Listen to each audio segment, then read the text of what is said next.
'Cause wherever I go,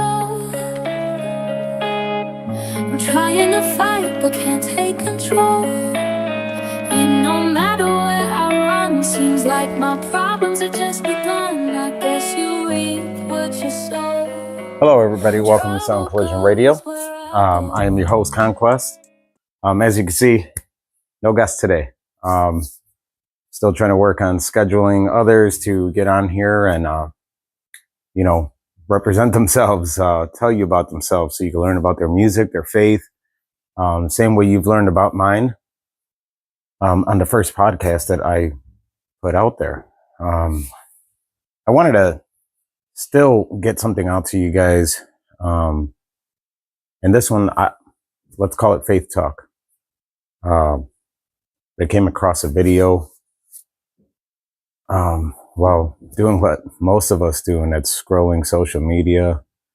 And there was one that really, really hit me hard.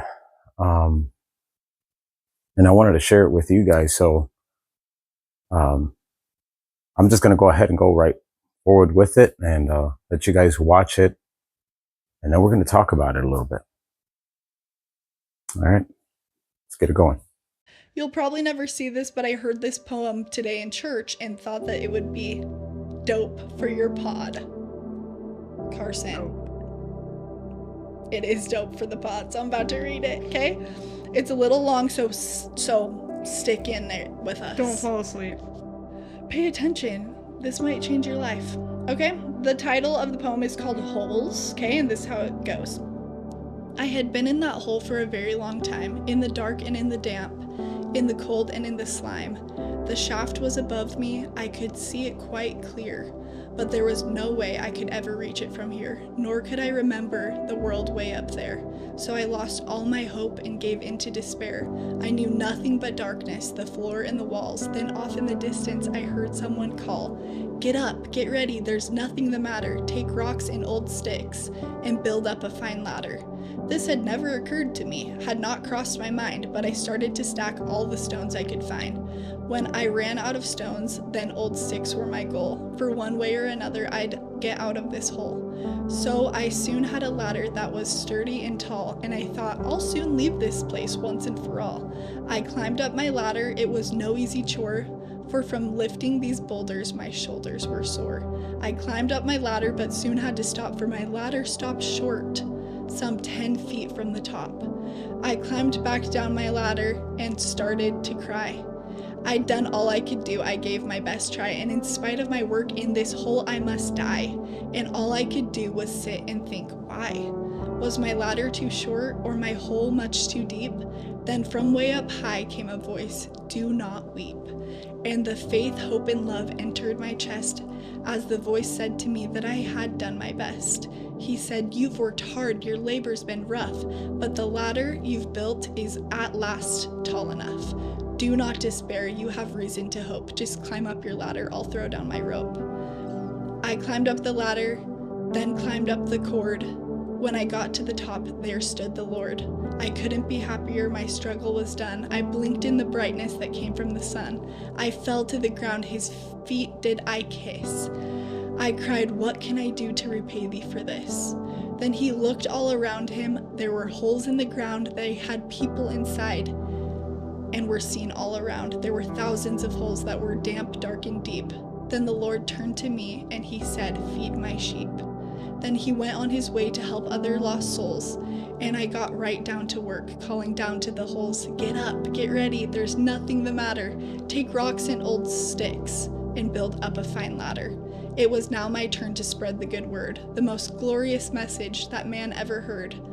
That there is one who is willing to save one and all, and we've got to be ready when he gives the call. He'll put us out of the hole that we're in and save all our souls from death and from sin. So do not lose faith, there is reason to hope. Just build up your ladder, he'll throw down his rope. What a powerful message that was. I know a lot of you are unsure of things in your life right now, going through a hard time. Things just seem so unsure. The world is changing, and it seems like you're drowning. And I'm not going to say that I'm out of that place or that I've made it out or anything, because I'm still trying to swim my way to the surface, especially doing this, especially doing my music, of trying different things, trying to move forward and build a legacy for my kids, my family. We've seen a lot of loss, and that video just, a lot of you don't know, I mentioned maybe to some of my friends that seen it on my social media account, but I just hit a year sober, just this month, on July 4th. And I know some of you are struggling with either substance abuse or alcohol. And I want to tell you that if you're thinking about quitting, do it. Take those small steps you can to move towards getting there. And I'm not saying that everything's going to be sunshine and rainbows as soon as you quit, but it does get better. Your body will thank you. Your family will thank you. And you might lose some people along the way, but it's part of it. It's part of the improvement process. Before you could gain those people you need in your life. I just wanted to pass that encouragement. And with this video, I've gone through a lot of isolation, a lot of time isolating, where I feel like people just don't understand. I go through these processes very often, except lately my isolation has been to try to hear God speak and direct me on my next steps. And some of the steps that I feel that He's led me to, I can't explain it. They're confusing to me. But it does teach me. And maybe financially it has not done what I'd like it to do, what my selfish desires want, but I know I can look back and look at where I'm at now and realize that there's been a lot of improvement and a lot more accomplishments than I had before. But I know what that being in that dark hole was about. And when I found this video, that's the whole reason I came up with my last album, Jack's Box, is because I felt I was trapped. I've been trapped for a long time. And that's why it hit me so hard. Because I've felt trapped down there. And I know I made it out. I know I made it out and the suffering hasn't stopped, but it has made me want to help other people, because I know there's so many that are in those holes as well. And so many don't even listen to the help that's there, the voice that's there saying, don't fear. And that's what I want to share this verse with you, that I have, and I jotted down, and it's Isaiah 41:10. It says, so do not fear, for I am with you. Do not be dismayed, for I am your God. I will strengthen you and help you. I will uphold you with my righteous right hand.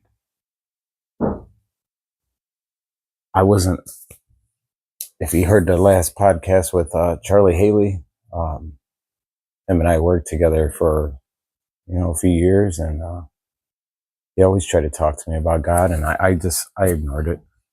I'll be honest, I ignored it. I was not a man of faith. I know I did talk to God. I argued with God, plenty of occasions, but they were selfish conversations. And I feel like A lot of us do that. If we didn't believe in God, we wouldn't say, oh my God. We wouldn't say the things that we say. We wouldn't believe there were ghosts. We wouldn't believe any of that stuff. Because there has to be an opposite, right? If you could believe in all those dark things, there's got to be an opposite. It can't just be that. If you're on the fence, I want you to think about that for a moment. But that dark hole, I mean, you're feeling like you're the only one in there. You're the only one that's going through anything. And I could say that now, even with doing what I'm doing with my music. I've been struggling to finish my next album for the simple fact that I don't want to give you anything that's going to bring you down and not inspire you or not fill you with hope or something. And I've been struggling. I mean, support out there, as you've heard from other artists that I've had on here, support is very, very slim. And I've been struggling with that. And I met with someone on Thursday that looked at the views that I have, and he said, hey, it's not extravagant. It's not a crazy amount that you have right now. Like on one of the videos that he watched with Pastor Dan, and he said, you got 46 views. And he said, that's amazing. I said, it wasn't until he said it and in the tone he said it that it made me realize that that's good. That's good. 46 people. We were able to reach 46 people. And who knows what happens after that. And I oftentimes will get into these situations where I think a lot of us do, where we want that extravagant thing. We want such a fast result that something that might have given us the success that we truly desire, we drop it because that extravagant thing just didn't happen right off the bat. Not knowing that there's potential, that it was just starting off small and not knowing that it could potentially become something big. And then we just continue on this vicious circle till we try so many things or we just completely give up. And you have something that the world might need. But without patience, we'll never, ever be able to put it out there for other people to find it. And the successfulness that you wanted will never be gained. And I know you're probably asking yourself in those times, why me? I mean, I could go and scroll through a ton of videos and look at a ton of different people who have it better than me. Why me? Why am I stuck in this spot? Because you have something special and you just haven't reached it yet. It's something I had to come to terms with. I wasn't even going to do this podcast tonight. I had a cancellation and I wanted that extravagant thing to happen immediately. But it doesn't work that way. If you listen to any CEO speak of any company, anything like that, including the one for the company I work for, he started exactly doing the same kind of work that I started doing. And now he owns his own company. But it took him a lot of time just to get there. And it made me think, when I mentioned it on the other podcast, the most valuable thing you could give anything. That includes family, friends, anything. Your career is your time because it cannot be regained. So if you're trying to aim for something, give it your time. It's imperative. And if you think you're all alone in your situations, you're not. I want you to know that there is a God and Jesus Christ is with you. And you're probably questioning, well, why does he let all this stuff happen? I've been there. I questioned that. I questioned it many times, and sometimes I still do. But he's there. You ask for all the things that you want, but it can't be handed. Could you imagine a world where everything gets handed to everyone? You think it would be peaceful? It wouldn't.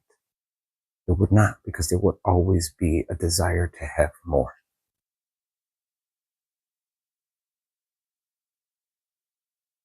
You must learn. You can't pray for patience. If you pray for patience in my household, when someone drops the word patience in a prayer, we kind of grunt because we know that means we have to learn. We're going to be put through those trials. And if any of you have never read in the Bible, the book of Job, it is a clear-cut example of how we have to learn. But I urge you, if you haven't, go read it. Maybe this would be a step you can take towards reading the Bible. That was one of the first books I learned about properly.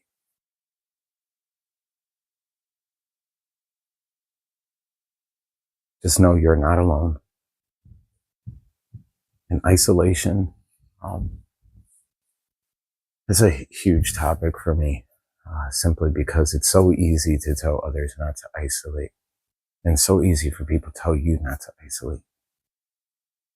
What are you doing and what are they doing is the question. This is a huge question that it haunts me probably every single day.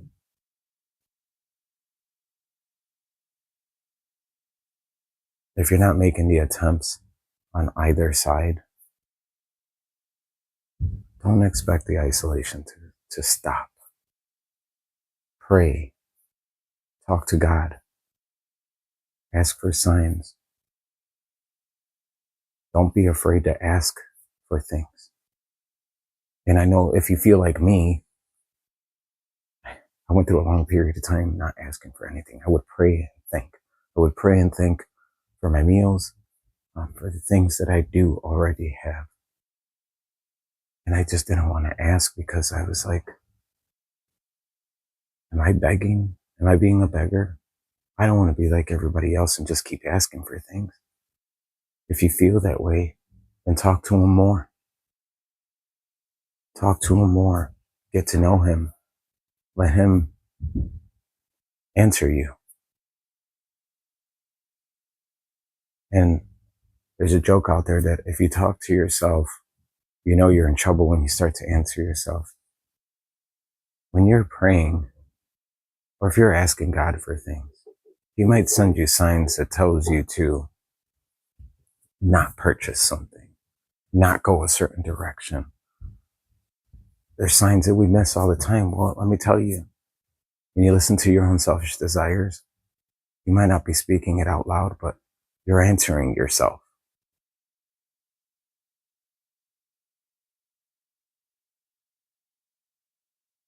In some form of the way, you're in trouble. And that's how we end up in our situations a lot of the times. We could say so many things are out of our control, but how accurate is it all the time? That's why there's so very little, so few people that they could go through so many things and somehow they still rise to the top.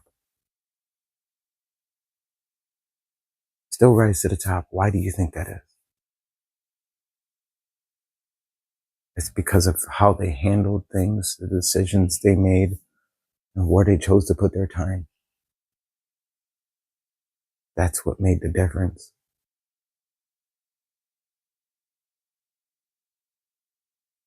For me, it's been a lack of time in things, and sometimes a lack of effort, I'll be honest.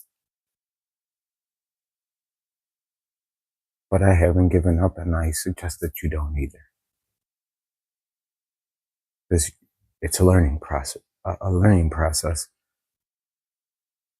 and practice. With that video, I hope it spoke to you the same way that it did me. I hope that it changes your life and it gets you to think about your necessities, how you handle situations when you're facing people, whether they are against you or whatever, of how you're going to handle it, because you don't know what they're going through right now. They're reacting in a way that they shouldn't because they're lost too. If you figured out how to react to situations and you've got that self-control, just know that some of those people are still in those holes, waiting for you to tell them to gather every stone, to gather every stick, to start building that ladder to help out, to help get them out of there.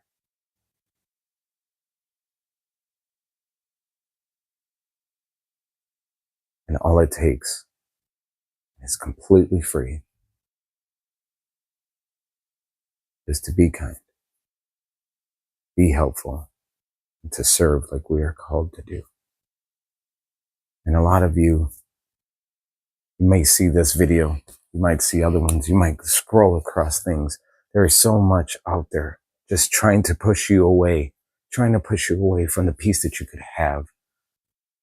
But they're telling you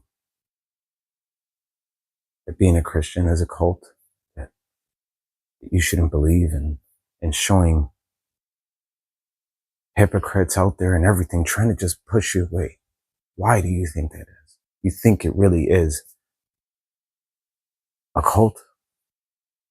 Why would they try to keep you away from something peaceful? Yeah, there are people out there. We know there are people out there, myself included, who make mistakes as Christians, who say things that they shouldn't, who react in ways that they shouldn't. But are you perfect not being a Christian? I don't think any of us are. None of us have it figured out. The best thing we could do is band together. That's what we're called to do. Help each other, serve each other, wash each other's feet.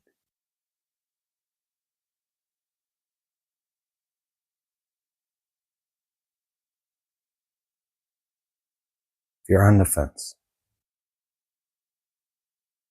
I urge you to talk to him before you make any sudden decision. And let him guide you. Let God guide you. I know somewhere somebody needed to hear all this. And I know it may sound like I'm talking nonsense or whatnot, but I didn't expect to be doing this. I'm a musician, a struggling musician.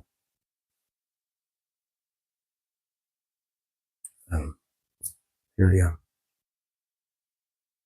Because I want to reach you and I want to help you.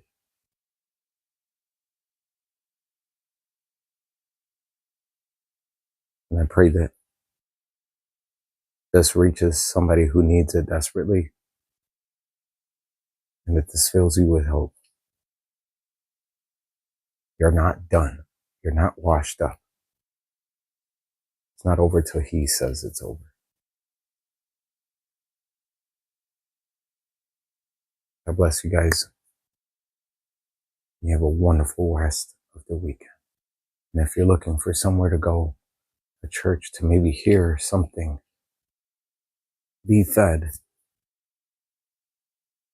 I'm out in Rochelle, Illinois. You can come to New Hope Fellowship. Google the address, because off the top of my head, I don't have it, but I urge you to come out and just check it out. It changed my life when I didn't want to go. Great night.